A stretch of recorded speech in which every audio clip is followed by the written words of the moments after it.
Hi, I'm Andy Martin with BlueRithm. We're announcing a large update that will bring even more efficiency and productivity to you and your teams, as well as an overall better experience to the platform. We're investing heavily in making BlueRithm look nicer, flow smoother, and making it easier to use in general. We've received great feedback on the updated look and feel of the web portal. The BlueRithm and Procore integration has been fully released. We've added full text formatting to key places. Sometimes a little extra formatting can go a long way to making complex information easier for your team and clients to understand. We've added a tool that allows you to automatically summarize similar forms from across your project in a matrix-style format. We've added an improved workflow around issues that allows you to keep issues internal to your team until they're released to the normal pool of issues. This workflow is driven by a new draft status. In the report building tool, we've added a way to copy existing report sections without having to create new ones. We're looking forward to continuing to bring you updates like this as we continue to build the best commissioning, readiness, and test and balance platform available.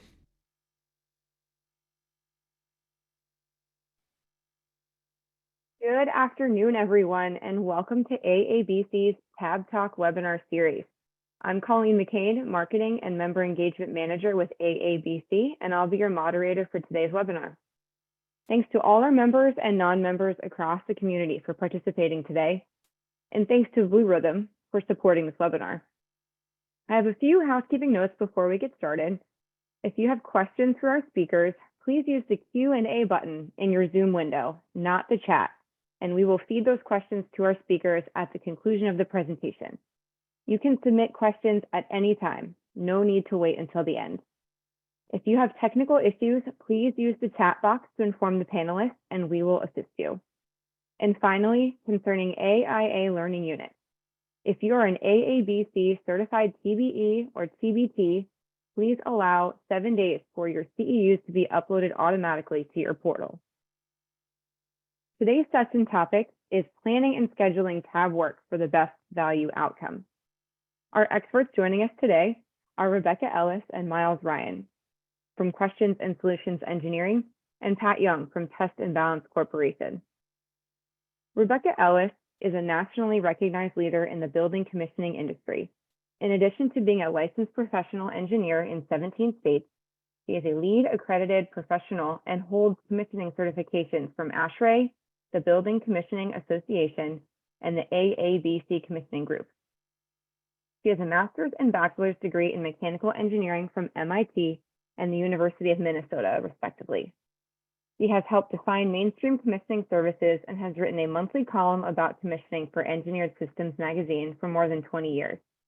Rebecca is founder and president of Questions and Solutions Engineering, a consulting engineering firm committed to working with facility owners and operators worldwide to achieve high performance from their new and existing mechanical, electrical, and life safety systems. Miles Ryan is a commissioning engineer at Questions and Solutions Engineering in Chaska, Minnesota. He has 11 years experience in the industry, getting his start as a civil engineering officer in the Air Force. He served in various roles overseeing the design, construction, and operation of facility mechanical systems at Grand Forks Air Force, North Dakota. In 2015, he became a mechanical systems instructor at the Air Force Institute of Technology. Since leaving active duty in 2018, he has remained on faculty at AFIT as an Air Force reservist to continue teaching courses in HVAC control systems, as well as HVAC design and analysis. He holds a Bachelor of Science in Mechanical Engineering from Montana State University and a Master of Science in Architectural Engineering from University of Colorado Boulder. He's a licensed professional engineer in the state of Ohio. Last but not least, Pat Young from Test and Balance Corporation. Pat Young has 40+ years of experience in field testing and balancing of HVAC systems, including air, water, sound, vibration, controls, and specialty testing of systems. He's directed field operations for the total system balance of numerous projects, from 3.5 million square foot manufacturing facility, Class 10 clean rooms, CTI cooling tower testing, sports arenas, schools, universities, and healthcare facilities. He has extensive experience in developing and implementing specialty testing methods and standards. Also, Mr. Young has led many training and preventative maintenance programs in total system testing, and balancing, which includes knowledge of startup procedures, maintenance, and operations. Now I'm going to hand it off to Rebecca, Miles, and Pat to get us started. Take it away.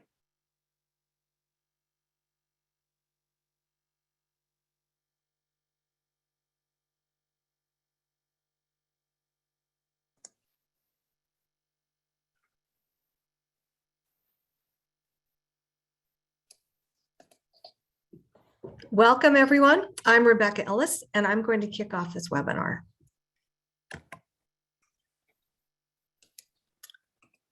So this afternoon, we have a presentation geared primarily towards non-TAB construction project team members.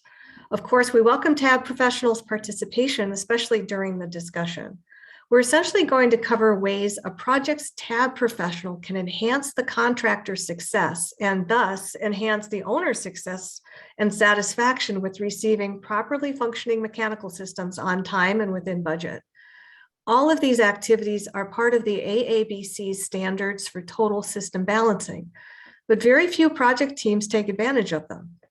Today's session is intended to raise awareness and encourage project managers to engage with the TAB professional early in construction and draw on their expertise to help prepare for successful balancing at crunch time at the end of the project. So this is for everyone involved in new construction or major renovation projects, but it's specially geared towards owners, construction managers, and general contractors for whom balancing may normally be an indistinct consideration.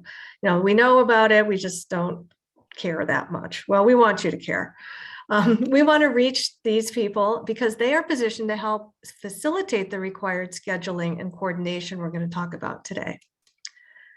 So our learning objectives today are to identify construction document review comments a TAB professional may be uniquely qualified to provide, to name some of the things a TAB professional may be uniquely qualified to identify during construction site visits, to understand the key elements of a TAB plan, and to identify the key milestones and order of events for scheduling TAB work. As a starting point, we want to refresh everyone's memory about the TAB professional's primary role in the project. This is HVAC systems, to make sure that HVAC systems and equipment performance is tested, to make sure that water and air flows are adjusted to meet the system design requirements, and to make sure that the systems are adjusted to meet the design intent. Miles, can you get us started on the first step of engaging the TAB professional early? You bet. Thanks, Rebecca. Hey, everyone. I'm Miles. I work with Rebecca at QSC. And the first step in a successful TAB process would be to engage the TAB professional. The biggest takeaway from this slide is the sooner the better. I mean, I know of projects that have came into after the fact, several years after construction, that they value engineered TAB out of the project. That's a horrible idea. Clearly, anyone who's attending this webinar is probably never going to agree with that approach. Bringing them in at the end of the project is better than not bringing them in at all. But ideally, it'd be great to bring them in during the design phase of a project, or in some cases, it might even be appropriate to bring in the TAB professional pre-design, especially when you're talking like renovations to like complicated existing hospitals or something to that effect. I can't talk to this slide without kind of talking about who owns the TAB professional's contract. Oftentimes in the industry, you see the TAB consultant being a sub to the mechanical contractor, or maybe like first tier, like the construction manager. In both such instances, there's an opportunity for a conflict of interest there, right? If they come in to do the TAB process at the end of a construction project and find issues with the installation of the mechanical systems or other components that are affecting the overall balance of the systems, you know, they might be less inclined. It's only human nature to be less inclined to bring up those issues. You know, you don't want to bite the hand that feeds you. Sometimes you might see TAB being brought under a commissioning professional. And I know there's a lot of firms that they do both commissioning and TAB kind of in conjunction. They both do that under one firm. QSC, we're just a commissioning only firm. There are instances when we bring in sub-consultants TAB under our contract as a requirement of the project. But even in those instances, there's at times when it can be a conflict of interest.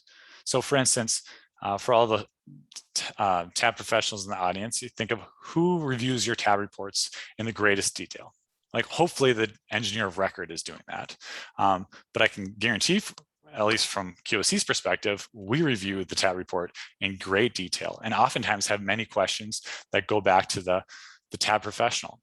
So in a sense, we're kind of reviewing their work. And if they are our sub, we might be less inclined to bring up issues or identify issues or incur them more work if they're our sub, and that was going to strain our relationship and whatnot. So I'm not saying that that's never compromised us, but there clearly is potential and there's opportunities out there for a conflict of interest. Now, ideally, what we'd like to see is them to be contracted directly to the owner. Then they'll be truly third party.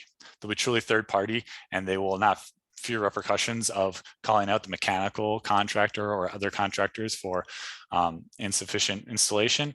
And then there's also not like any potential conflict of interest in the commissioning professional who's reviewing the tab report for calling them out on their process and information that they're providing there. Next slide. So if you bring them in early on and you provide in the scope of work for the tab professional to take part in design reviews, that's a very beneficial thing, because the tab professional comes with a unique set of experiences. They come from they have background that they look at projects a little bit differently, and they're going to be able to identify stuff early on, hopefully in the design phase, where improvements can be made that's essentially going to result in a better operating system at the end. Just some examples right here. Number 2, balancing devices. Actually, go back one slide. I'll give another example while on this slide. Balancing devices. Recently got involved in a building, and apparently before I was involved in this building, but a few years back, they had a hot water system that was way out of balance.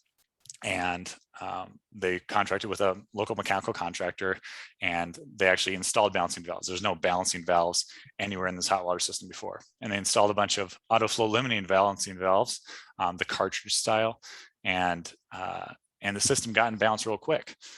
A few years later, now all these balancing valves are being clogged, and there's all sorts, a whole litany of issues with them.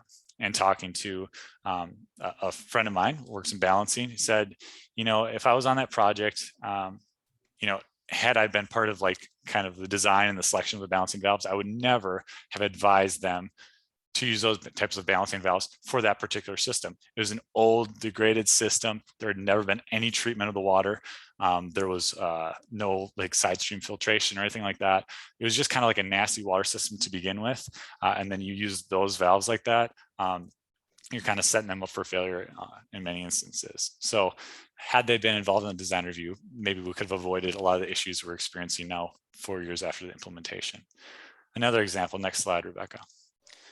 Another project I'm on right now, high-rise building, air handlers up on the penthouse. They serve many floors down below them off the same supply trunks. And this is a very phased project, right? So one floor might be fitted out next month. The next floor might be ready to be balanced next year. And then the floor below that, we don't know when. Maybe it's gonna be 5 years from now before they complete that floor. So a very phased construction project, a very phased balancing process.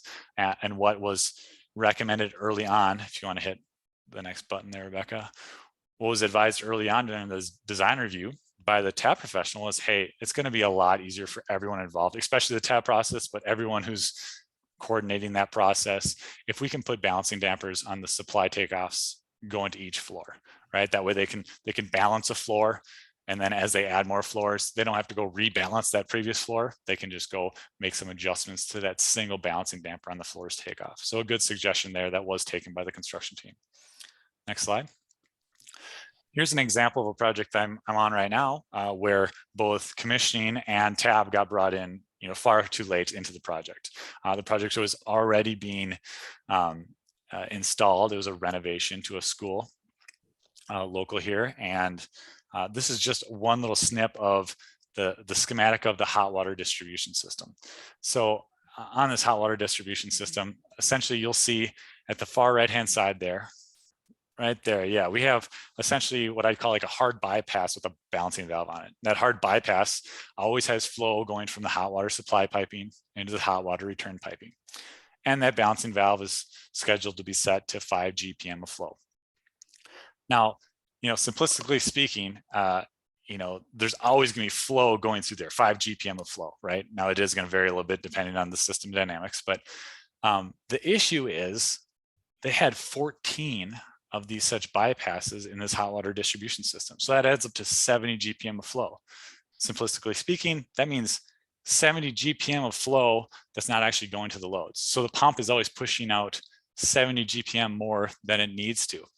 And we kind of asked the question, could we maybe do three-way control valves here to kind of get the same intent, but you're not stealing away flow from these other coils, during like the periods of high heating demands and things of that nature. You could also set these up to allow the pumps to reduce in speed substantially more and see a lot more energy savings on those variable speed pumps. But unfortunately, we were too late to the project in this case. Design engineer did not take our recommendations. They were unwilling to issue an ASI, and that's essentially what the school's getting. It's not the optimal final solution, is it? Next slide. So this is an example of an HVAC floor plan for a new senior living facility. The blue duct is an exhaust system that goes up to a fan at the roof here. And this is the third floor, the top floor. So the fan is right above this duct here. And this main trunk runs down to pick up all the third floor wing bathrooms. And larger main goes down to serve the first and second floors similarly. Well, the red circle shows the first thing that I think a TAB professional would identify immediately if they saw these drawings, and that is there are no balancing dampers on these main branches. So this fan is probably wanting to draw most of its air, or it's got its biggest draw from the third floor, which is the shortest distance. And the rest is coming, down to the first and second floor. So to me, and I think Pat I hope you agree, the first thing to do is to have these major ducts have balancing dampers so you can do some real rough balancing before you get down to the actual distribution off of each of these branches. Another issue which what is problematic after the owner has moved in is down here in the green circle. This is an exhaust grill in the ceiling of the bathroom, and they put the balancing damper right at the duct, right before the grill. And these balancing dampers, by definition, make noise. They're going to generate some noise because they're dropping air from a higher pressure to a lower pressure, and that's going to create some turbulence and some noise. But this designer chose to put the balancing damper right at the opening to the space. So all that noise generated by the damper is being transferred into the bathroom, and it's problematic.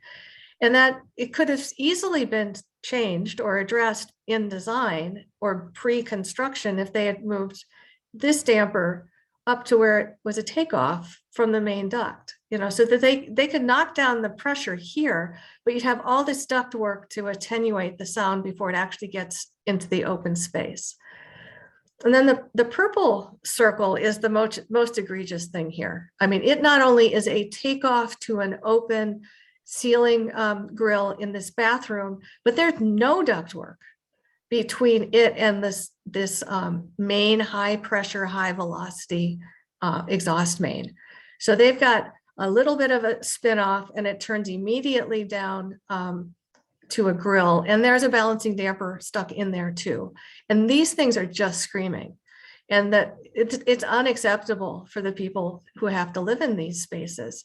So this owner, post-construction, post-occupancy, is probably going to end up cutting this off, sealing it up, and putting a new duct up here, a longer duct that can, provide the same exhaust airflow, but have an exhaust balancing damper back here and some ductwork to attenuate the noise. So all of that could have been caught and avoided by an early construction review by the TAB professional. And other than a couple big balancing dampers here, that wouldn't have changed the cost of the project at all. And Rebecca, it's very typical to see that on the return side also, where they Yes. come off the first grill, be right off the bottom of the duct, put an opposed blade damper in there, and it just keeps sucking shut. So you're exactly right. a little review would have saved a lot of time and effort and money. Agreed. Thanks, Pat.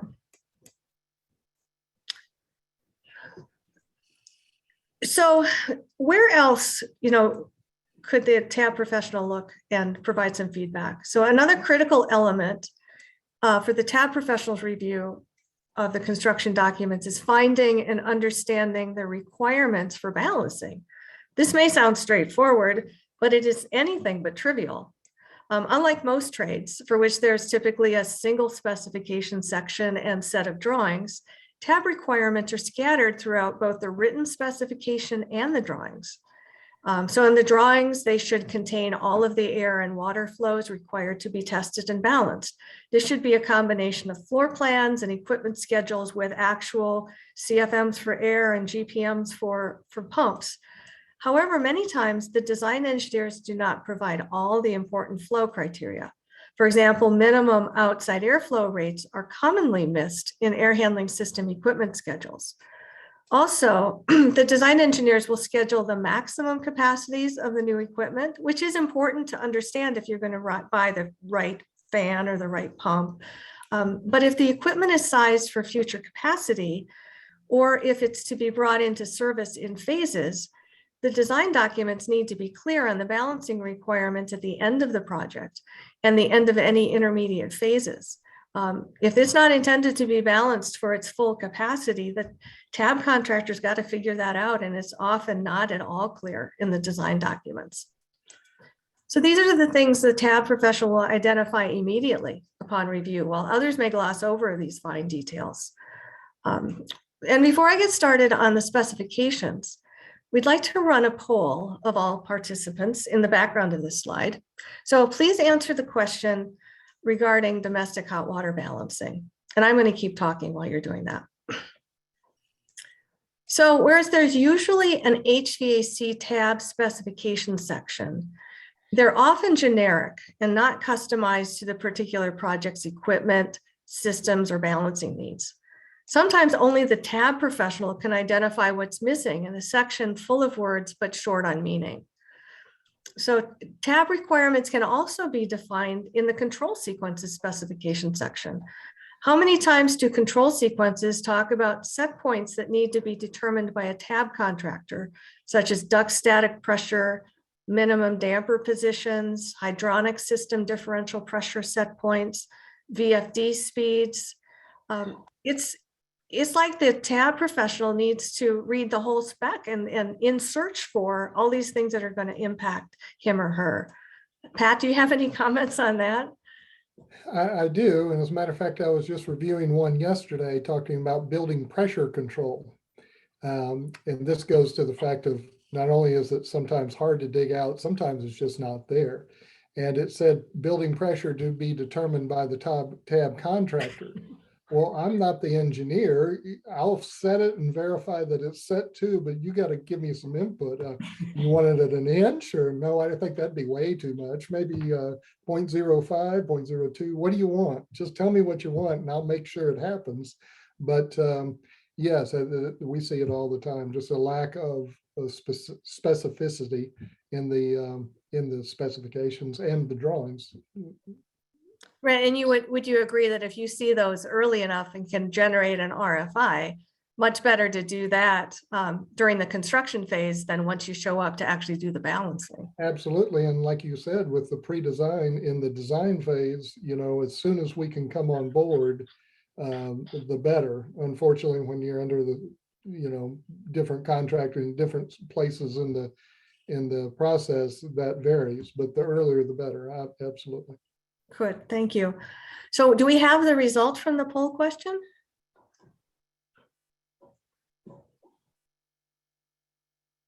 Drum roll. Okay, so a pretty even split between domestic hot water being specified for balancing in the HVAC tab spec, 50% in the plumbing test and balance spec, sometimes in the design drawings, and only 6% say nowhere. That actually surprises me a little bit because we often don't find it mentioned anywhere in the projects that we're involved in. clearly, it should be in the plumbing test and balance specification section. Well, it wasn't until Miles and I were working on this presentation that we even realized there is a standard CSI spec for plumbing test and balance, because the projects that we've worked on, that's been removed. It's not included in the project manuals. And so it was actually enlightening to learn that in putting this together.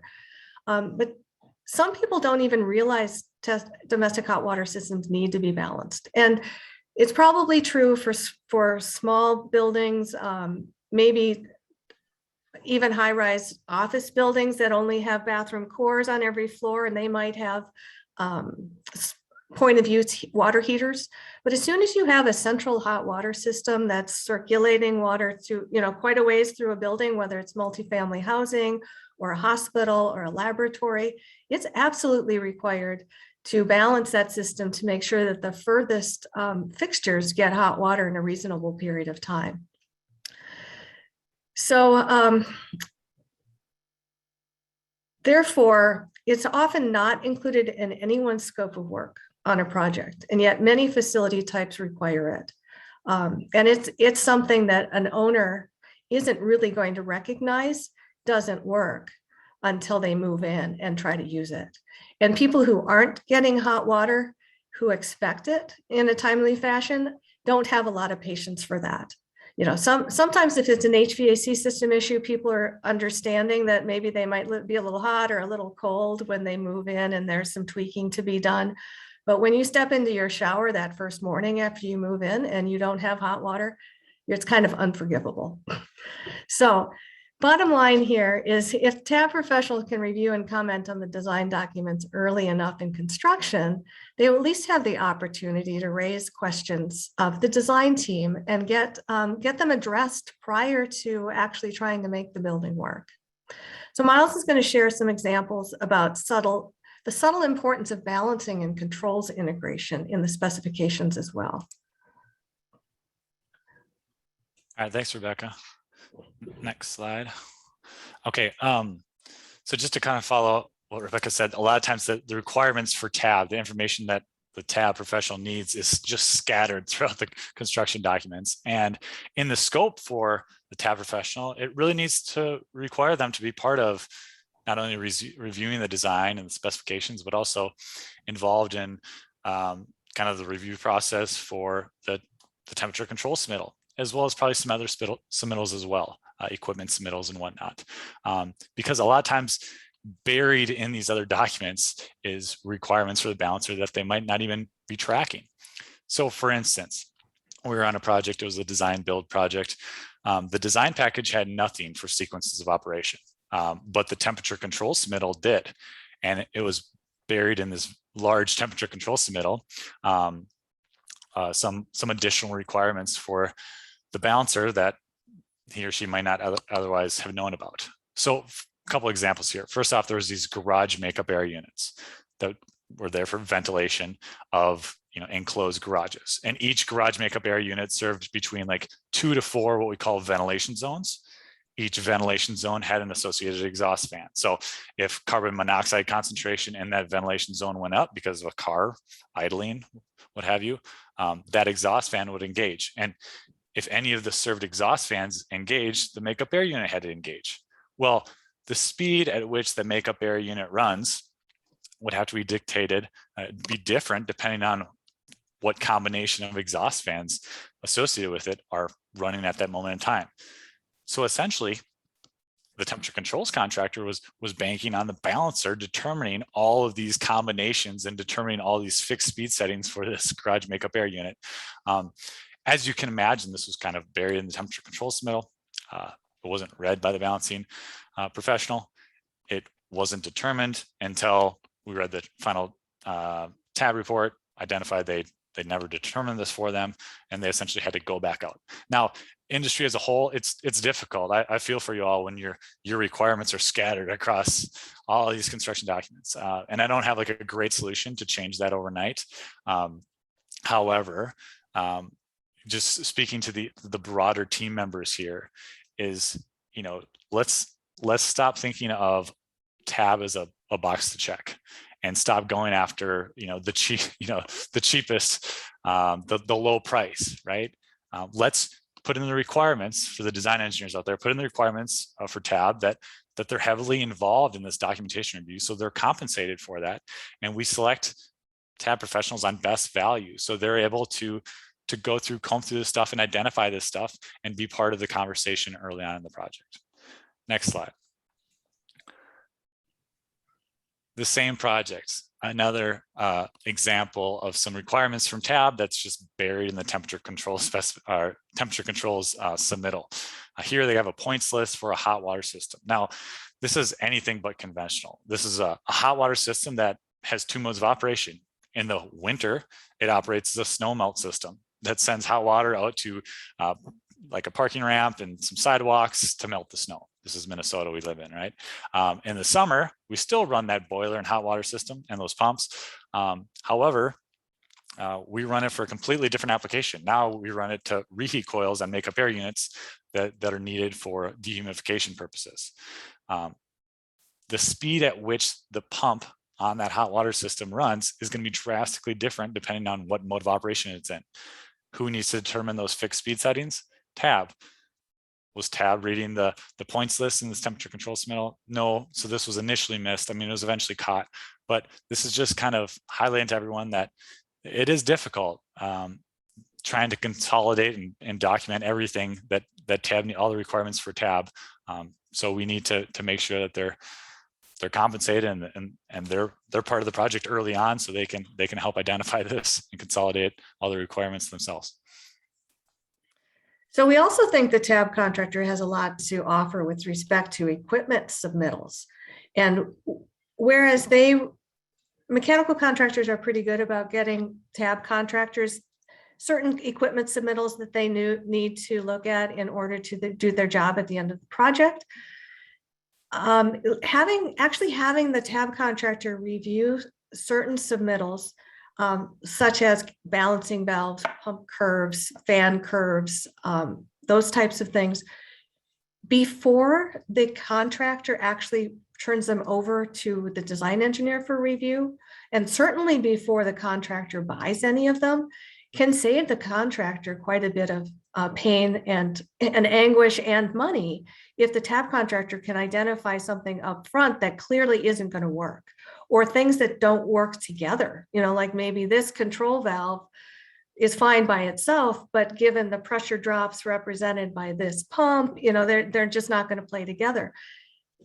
Anybody other than a tab contractor would have trouble with that. But if you've got a tab professional on the team, definitely take advantage of that. And guaranteed, you're going to save time and money somewhere along the line. You may not be aware of it at the time, but it's great value up front.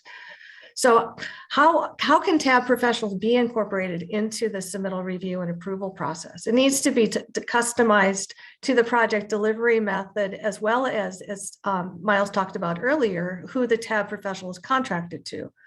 For example, if tab is under the mechanical contractor, then the mechanical contractor should have the tab review the submittals prior to submitting them up the chain and eventually to the design engineers for approval. If the tab is direct to the owner, tab should review the submittals in parallel with the design team and the commissioning team and provide tab comments to the design team for their consideration. So actually coordinating tab in the submittal review process can be a little bit tricky, but well worth it in our opinion.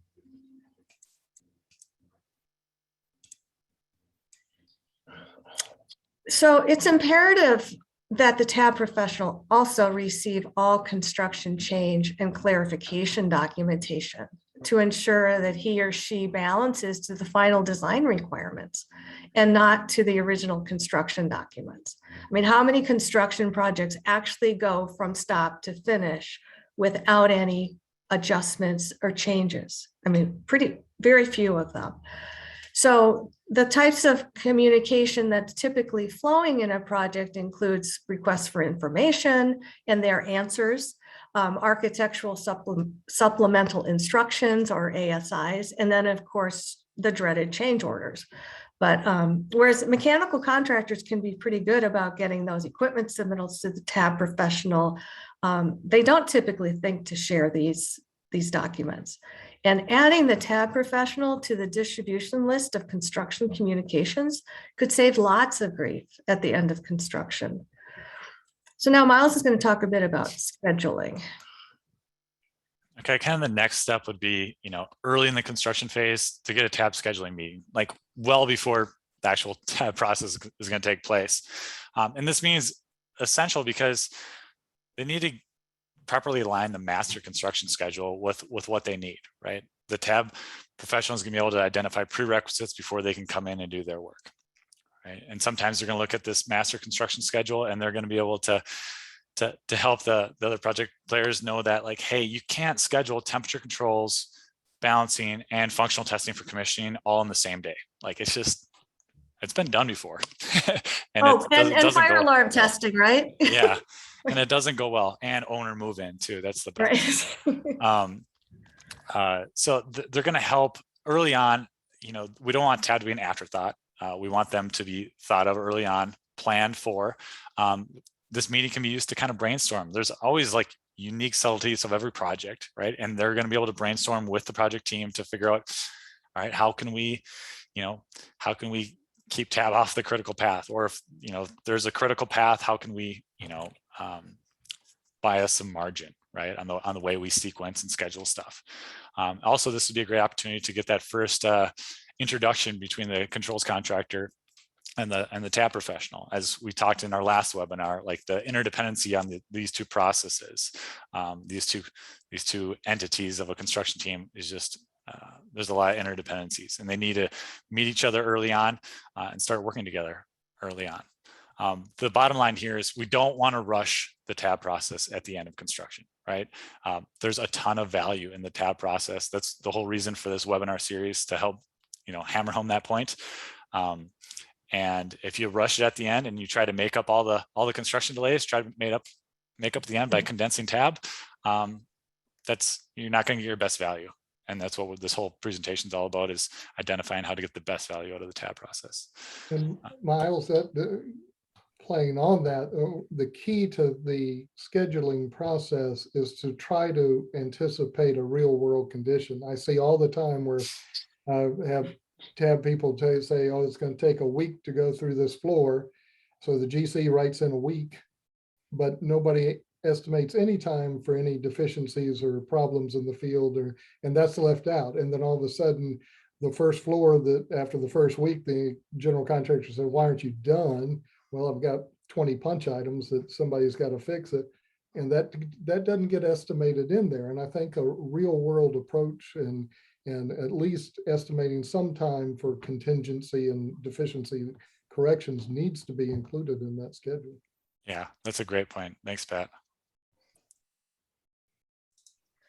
So in order to identify potential balancing issues before balancing begins, it's important for the tab professional to visit the project periodically during construction. At a minimum, we recommend the following 4 milestone visits. I'm going to talk about each one of them separately. So during the ductwork and piping rough-ins visit, which would typically be the first, the tab professional is going to look to see if pipes and ducts are installed per plan. Or did the mechanical contractor need to reroute or add sketchy transitions during field coordination? Higher than design pressure losses due to field changes in piping and ductwork could lead to difficulty balancing the associated pumps and fans. Anything to add to that, Pat? No, I agree 100% with you, and we see it quite often in the, during a walkthrough visit. You will see, for example, one of the favorites is a turning vane that is where they left every other turning vane out of the runner. And you ask the contractor about that, and he says, well, that'll help the air go through better. So, things like that, you're right. We can identify in the field and just save quite a bit of time and costs down the road. Well, that's one I haven't seen. I'll put it on my list of things to look for. See it quite often. Okay. So then Another time would be when terminal units have been installed. So once VAV boxes, unit heaters, fan coil units, and other zone heat and cooling equipment are installed, piped, and or ducted, the tab contractor can inspect for sufficient accessibility for balancing, which is a huge issue in most projects. Undesirable pipe and duct transitions, more unhealthy pressure drops. And then also to confirm that all balancing devices are installed and are installed for the manufacturer's instructions. And those are two very unique things, because not every balancing device that shows up on the drawings actually ends up in a pipe or duct. And I'm sure, Pat, that's been your experience as well. Absolutely. Especially with the multiple coils. It's very common to see a circuit setter device for the total for the coils, but you've got 3 stacked coils with no way to balance in between, and the water is magically supposed to distribute itself equally through that. Oh, haven't you heard of the self-balancing coil configuration? I have. I've heard a lot about that, not seen it yet, though. That's self-balancing.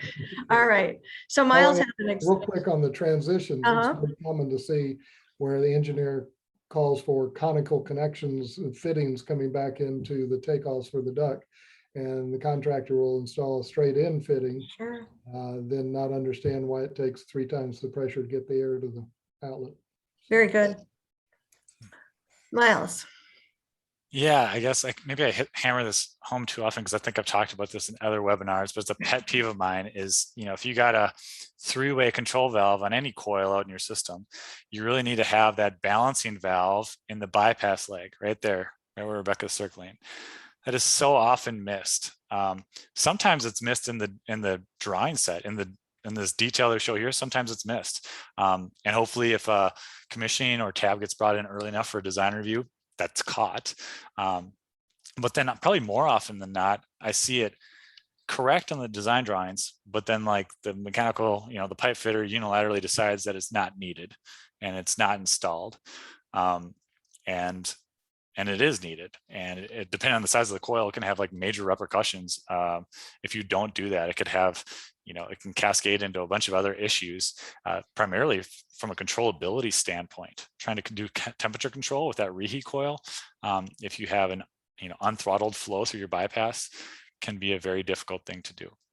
We see it a lot as a first thing for value engineering. Just get rid of it. We don't need that valve. Yeah, and it's I don't know, it's just kind of a pet peeve of mine, and so I wanted to throw that in there. But on all these kind of pre-balancing site visits, it's really important. If you got a new hospital with 1,300 VAV boxes, let's coordinate. Let's get the both commissioning construction walkthroughs, and then pre-balancing site visits from the tab professional. Get them in after just a few of them have been installed. Before they replicate the same mistake 900 times. Right. It's kind of like that's kind of a broad statement for the whole construction team to be thinking of that. Right.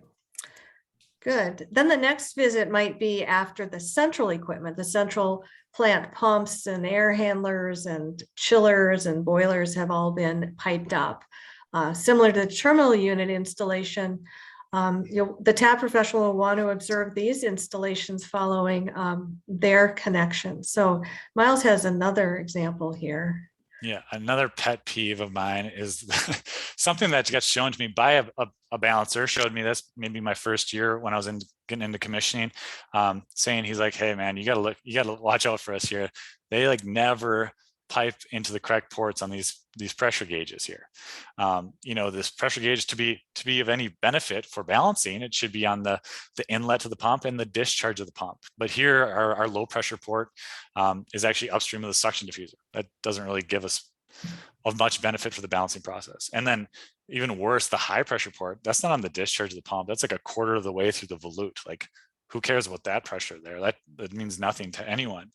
And ever since he showed me this and I started, looking at this on other pumps, it's like, I feel like it's probably 65% or higher percentage of pumps that I see have this piped incorrectly. And there's a whole variety of ways that could pipe it incorrectly.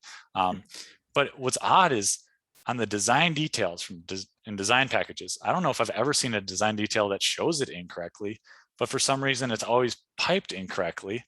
And I don't know if they're teaching it wrong at trade schools or what, but I guess me putting this picture in here is my way of combating this. I don't understand it, but it feels like it's an issue on every project I'm on that we have to identify for them. All right, and then in order to confirm readiness for balancing right before it's scheduled, the TAB professional should schedule a site visit a few days before balancing is supposed to start. So the following is one example. Miles has, oh, no, we don't have another example here. I do want Pat, though, to share some of his things that he looks for, especially in these, right before balancing visits. Well, you've covered a lot of those, but we would be looking for duct completion. You'd be surprised how many times we're called out to start and they've only got 2/3 of the duct installed. Obviously, are the filters clean? That's the first thing. Most every specification requires that they change the filters prior to testing and balancing. I would bet 50% of the time it doesn't happen. And then we have to fight to try to get that accomplished. And obviously control functionality. Are the controls installed? Are they able to be manipulated? And will they hold the equipment in a steady state condition as we need as we proceed through the system? And then finally, on the piping, is it clean? Has it been flushed? And then that can be quite the challenge also. How can you tell, Pat? When you go on site, do you just have to ask and get someone to tell you that it's been flushed, or? One, yes, I want to see startup strainers have that. Now, from a test and balance side, don't always have the leverage that we need to ensure this. Obviously, on the commissioning side, we have a better hammer in that regard, as you noted. But we want to, have the startup strainers been taken out. Show me what they were, if they can describe the process a little. Going around taking some samples in different areas to see if what inevitably becomes dirt legs at low points where let's drain a little bit of that water and let's see what it looks like. Interesting. Those are some types of ways to do it. Great, thank you. I was wrong. Miles did have this one photo, and do I need to zoom in, or Miles, you want to talk about this? See if yeah, just during these pre-balancing site visits, sometimes you get lucky and you'll be able to identify something that, a duct had come disconnected here. You're definitely going to identify that during the balancing process, but it's just going to be a lot more efficient for everyone if you can, identify that during a pre-balancing site visit. Okay, and in the background, while waiting for field balancing to begin, the TAB professional should be preparing a TAB plan. So Pat's going to walk us through an example TAB plan for one of his projects not too long ago. Right. Obviously, being a member of the Associated Air Balance Council, we are bound by the procedures and standards of the association. So therefore, that standard becomes quite a bit of a source of data for preparing a TAB plan. It gives everything from an overview of what the TAB plan should include to actual procedures to follow as part of that plan. This was a renovation for a dormitory at University of Georgia. And speaking earlier to the domestic water issue, this was one perfect example. But in the TAB plan, we combine it, and there are several different methods to skin the cat in preparing a TAB plan. Our procedure is we have TAB sections, if you will, for certifications. Rebecca, you want to go to next slide? Certifications outline all the individuals and their certifications, the test and balance engineer, the certification of the corporation, even down to the technician level of the actual people who will be on the project site to perform the balancing. Okay. Then we move to our design review. As Rebecca stated, design review is a key function that we have believed in for 40 years.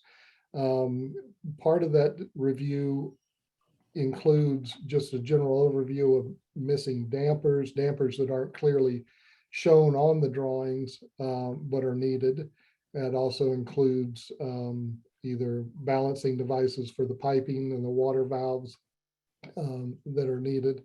It also includes a tabulation of the airflows. A lot of times we'll see an exhaust fan that's scheduled 1,000 CFM, but yet the sum total of the inlets may only be 650. Well, just confirming back to the engineer, tell us exactly how you want this to be balanced. And just noting any discrepancies that we can see in the design that would be easily solved now versus down the road when everybody's trying to finish a building and turn it over. Okay. After design review, we would move into the procedures section, Rebecca. Yeah, thank you. And the procedures, again, come from the Associated Air Balance Council National Standards. We don't just copy and submit all the procedures for every project. They're tailored to the actual equipment that will be on that particular project, and include those steps there. Okay, and then we include a general instrumentation list, which these aren't the certifications. These are just kind of a list of the instruments that we'll be applying to this project, and will provide certifications upon the submittal of the final test and balance report. And then lastly, we have our actual we term pre-engineered forms. These are the test and balance report forms, actually with all the specified data included. This is our concept of what all is required under our specification to be included in the project. Once the engineer has an opportunity to review this, if there's something we missed or we interpreted as not being required, and he thought that it should be required, that interaction gets resolved well ahead of the actual balancing. And once that plan is complete, we compile all that with the startup checklists, which are really a key function for the test and balance, which certifies that the checklists are actually, and the performance of the equipment is ready for testing and balancing. If the contractor will actually use it and be diligent in completion of it, it will really help accelerate the TAB process right out of the gate, and will facilitate a smoother, quicker, more successful testing and balancing. So a couple other things that might be in a TAB plan, and Pat and I talked about this a bit preparing for this webinar, would be a sequence of balancing, not only the procedures, but what order they'll be done. And if you can start that early enough, you could help stay off the critical path, like Miles suggested. And Pat, you had mentioned the importance of understanding the contractor's sequence of construction too. Exactly, and that goes back to your pre-balance meeting. That's a good thing to cover during that meeting, and then we can assemble a step-by-step agenda based on that meeting, and everybody's being on the same page. And like you said, make sure we got enough time in there for punch list or corrections, and exactly get omitted and get overlooked. Right. And I think if the mechanical contractor is interested in working with TAB to shorten the schedule, it's often possible to do hydronic system balancing before the air systems are even finished. If they can finish and close up the chilled water and hot water and steam systems, the balancer could be on site doing balancing on that while the mechanical contractor is still finishing installation and controls on the air side. And then Miles, pre-balancing scheduling meeting? Yeah, you should probably have at least one or more of these meetings towards the end of the project as well, because project timelines can be years, right? And you have that meeting early on, and then once you start actually getting closer to the field work from your TAB professional, there should be some more coordination meetings. Some attendees for such a meeting are shown here. I don't want to talk about all of them, but there's a couple of them I want to highlight and give some examples here. So, the owner should probably be there. The owners, recent projects here, where the owner is very frustrated with the construction team because they're months behind schedule. And obviously they're trying to put pressure on the team. And I've seen it where they put pressure on trying to, prematurely send in TAB to do their work, prematurely send in commissioning to do their functional testing. And totally understand the necessity to put on pressure on the construction team, especially when you're months behind schedule and you're frustrated. But just know that rushing those processes is not great value in that instance, because like a project I was on recently, they pushed TAB to go there. Well, I don't think this is a good idea. TAB advised against going in to go in there prematurely. Commissioning advised against it. Construction team advised against it, but they went in there, did it. Construction team had to do a deep clean because it was an air system they had to balance, had to do a deep clean, came in, found a ton of issues that we knew they were going to find. And then construction team had to come in, get it all dirty again in there. Now they have to do another deep clean and have to come back again. It's like that whole pressure to bring the TAB in prematurely literally just delayed the project more. So something to be aware of. General contractors, just some examples recently, a school renovation with school in session, right? They're gonna bring in the balancer to balance some air systems during Christmas break. They need to get into offices of teachers. The general contractor actually doesn't have keys to get into those offices, right? So we plan for all of this, but then as it turns out, the only people who have keys that are facility staff who are also on Christmas break. So, we got about half done. So that's a little frustrating. Controls contractor, we had the whole last webinar was talking about the interdependencies between controls and TAB. So I don't want to, talk about that any further, but obviously, we recommended in that last one that there should be a controls integration meeting kind of at this stage in the construction project as well. And the list of attendees is pretty much identical to what we're showing here. And they're going to be talking about a lot of the same things. So maybe depending on your project, it might be beneficial to kind of combine those meetings, right? A pre-balancing scheduling meeting with like a controls integration meeting, get all the entities there to have all these discussions all at once. One I want to spend a little bit of time on is manufacturers reps. And what do I mean by that? Oftentimes on these projects, there's certain pieces of equipment or systems that are installed, require manufacturer startup. And these systems or pieces of equipment affect the overall maybe air balance of the building, right? A couple examples here. Maybe a kitchen ventilation system. Oftentimes those are packaged systems. They have a dedicated makeup air unit providing fresh air to the kitchen. They have a variety of dedicated exhaust fans, one for the dishwasher, one for each of the hoods or each of the grills and stuff. And oftentimes those are set up, configured, and the controls are kind of started up by a manufacturer rep. Well, when they do that, they have the ability to kind of set the speeds that the various fans operate at during different scenarios. But oftentimes those manufacturer reps, they're not certified, TAB professionals. Some of them are, but most of them, in my experience, are not. And the construction documents, the specifications, is going to require that the certified TAB consultant come in and take those measurements and help set those speeds on those fans and whatnot. So clearly, the startup of those equipment, you're going to need to have the TAB guy on site during that time. So that's kind of like a minimum.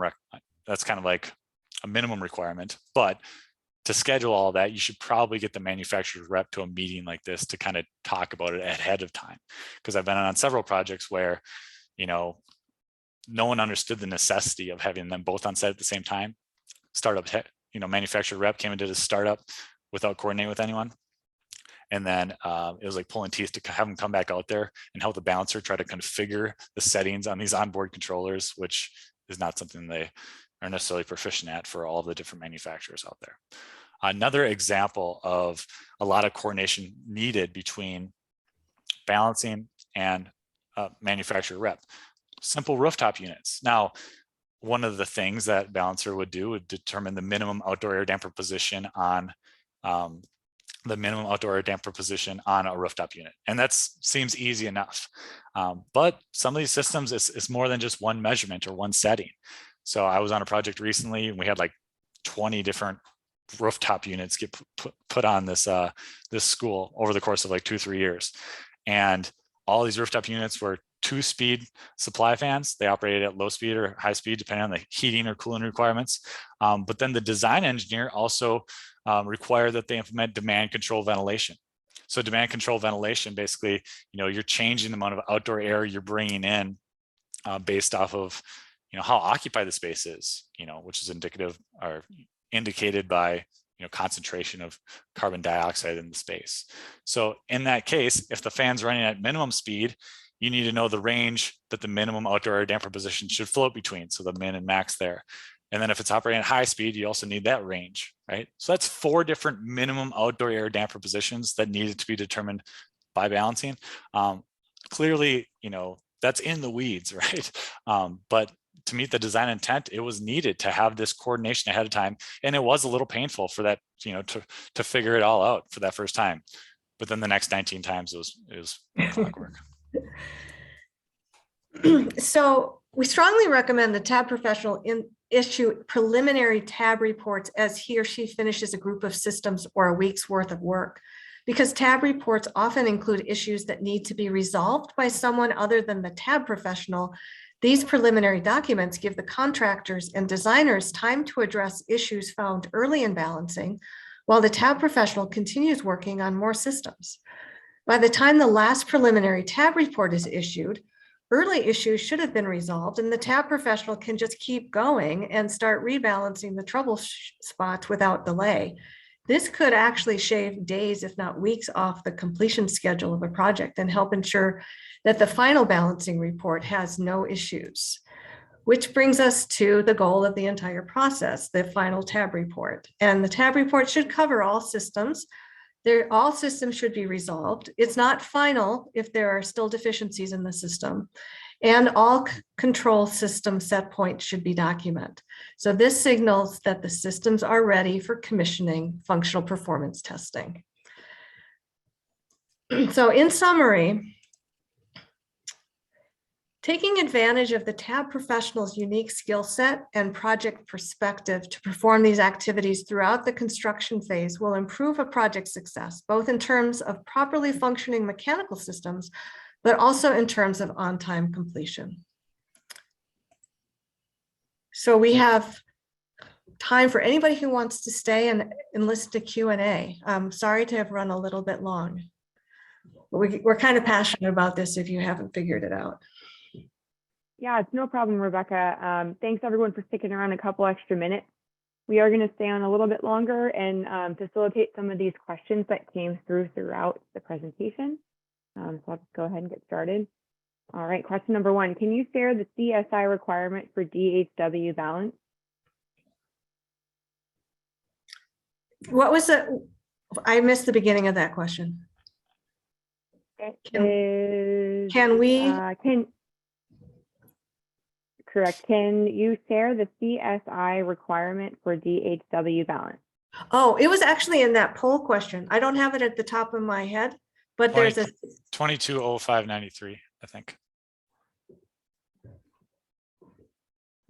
You want to say that one more time, Miles? Yeah, I believe it's 220593 would be kind of the specification section in the Division 22 for plumbing system test and balance.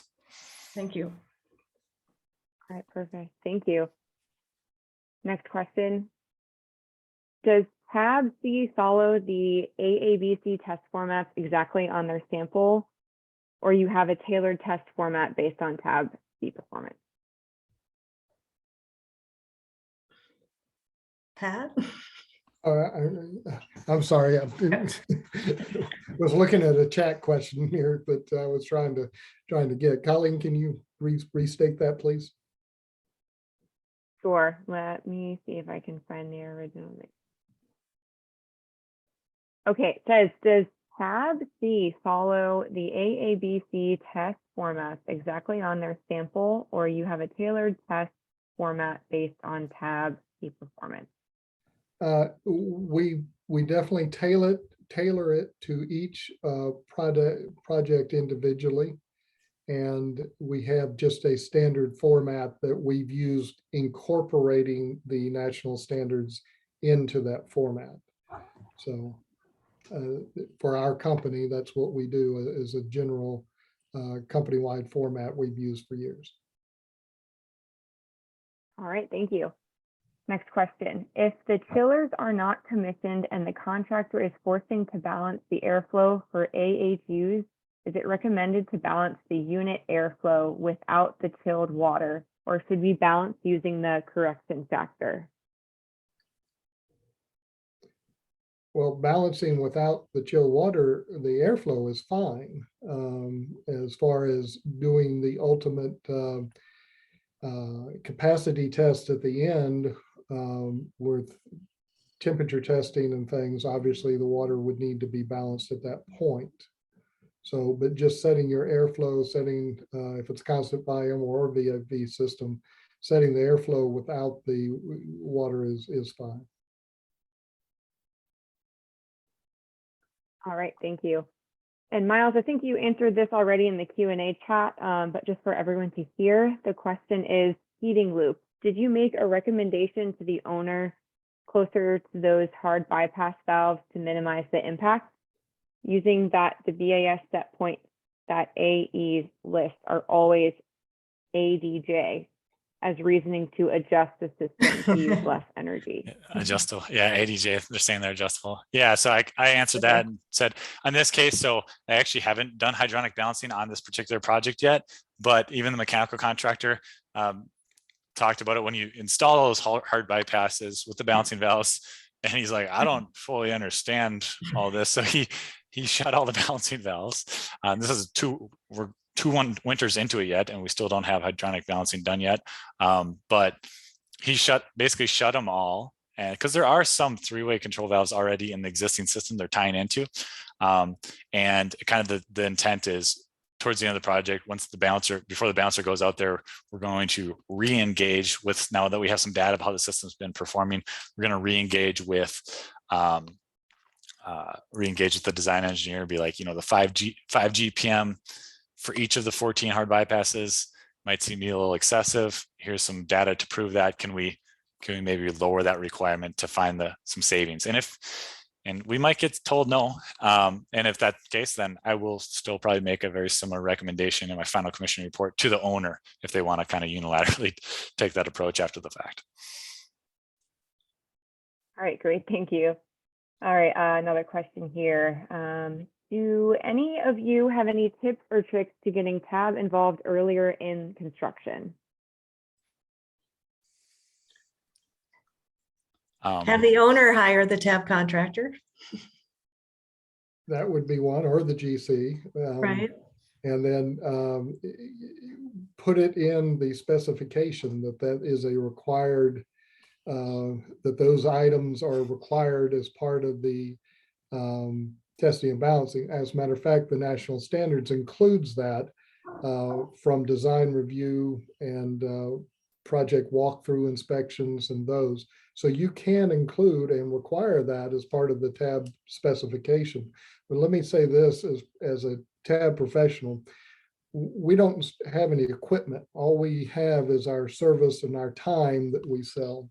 So having a specific TAB specification that clearly delineates the requirements of the test and balance is very important when we're trying to price a project, because we're figuring off the time to do certain functions.